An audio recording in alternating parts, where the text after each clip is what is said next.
Yo, what's up mga kaibigan? Nandito na tayo magkwentuhan. Ang Golden State Warriors ay nagpapakita ng inconsistent na performance ngayon at mayroon lamang silang 2 panalo sa huling 7 laro at may total record na 9 wins and 8 losses. Isa sa mga dahilan dito ay hindi nga makapaglaro ng mga back-to-back games ang kanilang veteran players, kaya naman halos tiyak na palagi ang isang talo sa second night ng back-to-back. Subalit ngayon napapadami ang talo ng Warriors ay tila ba si Jonathan Kuminga ulit ang nasisisi at nilipat ito ni Steve Kerr sa bench.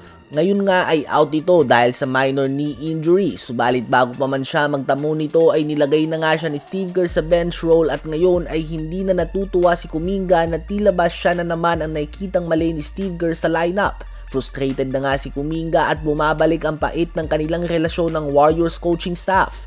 Kaya naman sa ngayon ay hindi talaga malabo na sa trade ang magiging bagsak niya, lalo na't hindi naman natin masasabi na maganda talaga ang nilalaro ng Warriors base sa kanilang record. Sa palagay nyo ba ay si Jonathan Kuminga ang mali sa Warriors o sadyang matanda na talaga ang kanilang mga key players?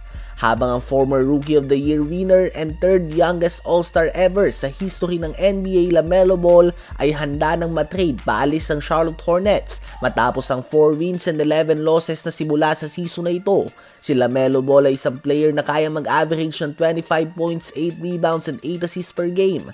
Subalit bukod na lamang sa andun ng concern ng mga fans sa kanyang kalusugan matapos na maglaro lamang ng 103 games the last 3 years, andun din nga ang kanyang pagiging unserious o hindi seryoso sa sport ng basketball.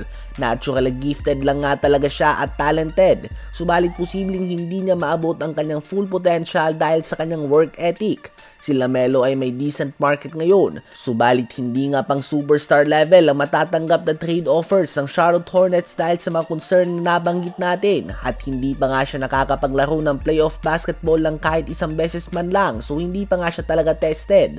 Saang team nyo ba sa palagay babagay si LaMelo Ball mga kaibigan? Habang si Tyrese Maxey naman ay nagliyab nga mga kaibigan at gumawa ng career best 54 points at sinamahan niya din niya ng 5 rebounds, 9 assists, 3 steals and 3 blocks on 18 of 30 shooting sa field, 60% nga yan. Pinangunahan niya ang Philadelphia 76ers sa panalo laban sa Milwaukee Bucks na walang Giannis Antetokounmpo sa score na 123-114. Nag-ambag din nga si Paul George ng 21 points and 5 rebounds on 7 of 12 shooting sa field. Panalo din ang San Antonio Spurs laban sa Atlanta Hawks sa score na 135-126. 26 points, 5 rebounds and 9 assists si De'Aaron Fox. 25 points, 7 rebounds si Keldon Johnson. 20 points and 5 assists si Champagnie. 16 points si Harrison Barnes at 15 points si Devin Vassell. Habang nasayang naman ang 38 points si Nickeil Alexander Walker on a very efficient 8 of 10 shooting sa 3-point line.